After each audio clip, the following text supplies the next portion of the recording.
Hello! Magandang hapon mga kasari-sari. Eto na naman si Ate Tintin. So ngayon, natutuwa ako dito sa aking mamarites sa inyo. Pero bago yan, sisi, pindutin mo na yung subscribe button dyan. Sige na. Pilitan na ito.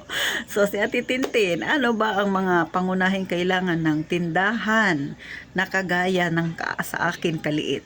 Syempre, unang-una, kapag ikaw ay may maliit na tindahan, nagbebenta ka ng yellow plastic. Sa yellow yan, mahalaga yan sa tindahan mo. At syempre, nagbebenta rin ako ng plastic na yan. So, bili ko sa palengke, 25 pesos. Pag binili dito sa akin, yung plastic na yan ay 30 pesos. So, 5 piso ang tubo na titintin. At syempre, marami akong plastic na yan kasi gumagawa ako ng yelo. At gumagawa rin ako ng ice water, which is mabenta sa akin mga kasari-sari. Ang yelo dito sa amin, dahil mahal ang kuryente, 5 piso. Pero may nagbibenta sa amin ng 4 pesos. Pero wala akong pakialam, basta 5 piso yung patong. Yung aking benta, yung presyo ko. Bakit? Bibili rin naman sila sa akin pag naubos yung yelo sa kabila. Pangalawa, maliit lang yung ref ko, sisi. Di ba? Bahala sila kung hindi sila magbili sa akin, pero bumibili pa rin sila sa akin kasi yung yelo ko matigas na matigas. Ganun, no? Di ba? Kanya-kanya lang yan, no? Alam mo, si Tintin, minsan matigas ang ulo. So, sunod. Syempre, yung ice water ko ay 3 pesos. So, mabenta yan dito sa akin sa mga bata. Mahilig maglaro, dito nabili sa akin. So, ang benta ko sa yelo ay hindi bababa ng 2,000 isang buwan. Ganun. Di ba mga kasari? Next, dapat ang iyong tindahan, meron ka rin syempre ito. Timbangan ko naman ito. Timbangan ko ito ng asukal, asin, harina, yung mga aking tinitingi-tingi. Yan. Timbangan ko ng margarine kapag nagtitingi-tingi ako kasi gramo ito siya. Pero meron din akong ginagamit na timbangan na para sa bigas, yung per kilo. Mga kasari, yan, importante yung mga gamit na yan sa inyong tindahan sa pagsisimula. Pero ako, mga kasari, ito, hindi ba ako dati bumili nito? Kailan lang ako bumili nito? Mga 1 taon pa lang ito mahigit sa akin. Si Ate Tintin, nagunang bukas ako. Panay tansyahan ako. Kutsara, ripak ako ng asukal. Kutsara, bakit pa ako bibili? Wala nga akong pampuhunan pa noon, di ba? Kaya kung ano lang yung meron ka na pwede mo nang gamitin pagka pangripak-ripak, gawin mo yon. So, gano'n nagsimula si Ate Tintin. Tapos ito, nagre-repak ako ng mantika. Siyempre, kailangan mo ng imbudo. Tapos, ito. So, ito, sa gamot ito. Hindi ako bumili ng mga ganito, baso-baso. Ay, naku, dagdag lang yan sa gastusin ko. So, ganyan mga kasari. Maganda yung may ganito kapag nagre-repa ka ng mantika kasi matatansya mo kung magkano yung kikitain mo. Kaya malaki-malaki ang kita dito sa mantika.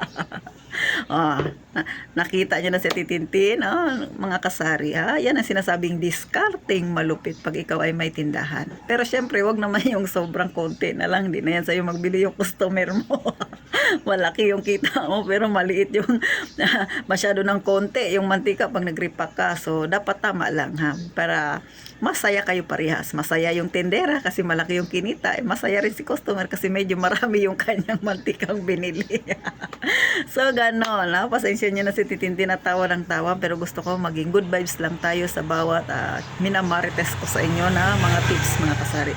Syempre, pag may tindahan ka, huwag mo rin kalimutan ito. Si Ate Tintin, sabi ko sa inyo, hindi ako magaling sa math. Kaya may calculator ako. Pero alam mo ba, sisi, nung nagpaumpisa akong nagtindahan, wala akong calculator. Alam mo yung gamit ko? Papel. Yung likod ng kalendaryo.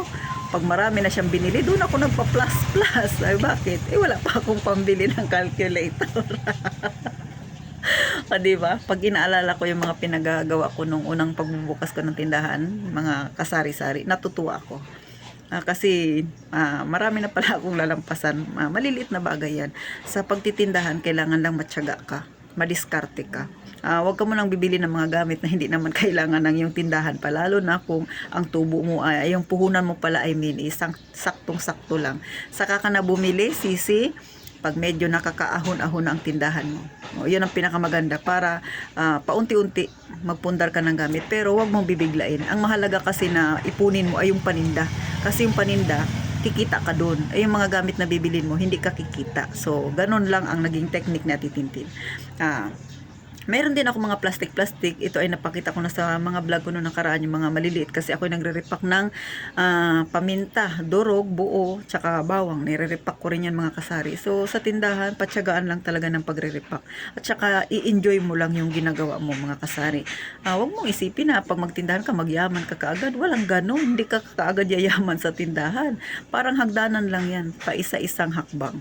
Sure, slowly but surely. Oh, ay, English na naman si Ate Tintin. So, ganon ang tindahan mga kasari ha. Wala kasi tayo dun sa biglang yaman. Pag biglang yaman, scam yun mga kasari. So, dito tayo, matyaga, masinop ka, madiskarte ka, higit sa lahat ang tindahan mo. Ipag-pray mo. Yun ang higit na makakatulong sa atin na mga may tindahan. So, maliban dyan, mga kasari, si Titintin ay madiskarte din. So, yung mga barya ko, dahil alam ko, mahirap ang barya sa palengke, kahit saan, mahirap. So, nag-iipon ako ng barya. Pagdating ng 500, meron akong suki na binibilhan. Tumatanggap siya ng barya, pinapabuo ko. Meron yung 25 pesos. 525, 1,000, 50. Oh, 'di ba? Oh, parang bangko, malaki pa sa bangko, 'di ba? Pera mo, papalit mo yung 500, may tubo na 25 pesos. So si 25 pesos, saan na naman siya mapunta? Shoot, sa may alkansya. Oh, ganon mga kasari ha. Mga simpleng tips lang 'yan, pabarya-barya. Pero ipunin mo yan sa isang buwan, malaki rin yan. At syempre, mga kasari, i-share ko rin sa inyo yung aking load. Yung load ko, hindi yan kasama sa aking tindahan na binibilang ko kada gabi-gabi na benta sa buong maghapon. Hindi siya kasali. May sarili siyang lagayan. At kapag dumating ang isang buwan, kunwari, nung May 1 hanggang 31. Pagdating ng May 31, kinagabihan, magtototal ako. Syempre, yung lampas na doon sa puhunan, kukunin na ni Ate Tintin. Time for harvesting. So, dati sa load ko, maliit lang yung naging puhunan ko. Pero ngayon malaki na. So, syempre yung tubo, nilagay ko ulit na maging puhunan. So, ang puhunan ko ngayon sa load ko ay 2,000 sa Smart, 1,000 sa Globe. So, pagdating ng isang buwan, ang 3,000 ay nananatiling nandyan yan. Ang lampas sa 3,000, sabi ko nga, time for harvesting, ang kinita or yung naging tubo ko doon, kukunin ko kahit 500 pa yan, shoot sa ipon. Ngayon Sisi, may natutunan ka ba kay Titintin kung saan ko pinagkukuha yung mga pinang-iipon ko? O sana ikaw rin ma-inspired kita. At sa mga nanood, sa maraming salamat sa mga nag-subscribe kay Titintin, datihan man o mga baguhan na patuloy na sumusuporta. Thank you ng marami. At paano, hanggang dito na lang mga kasari. Sana kahit papano nakatulong na naman ako sa inyo ng kaunti sa pagpapalago ng ating tindahan, maging sa ating ipon. Mag-iingat tayong lahat, mga kasari.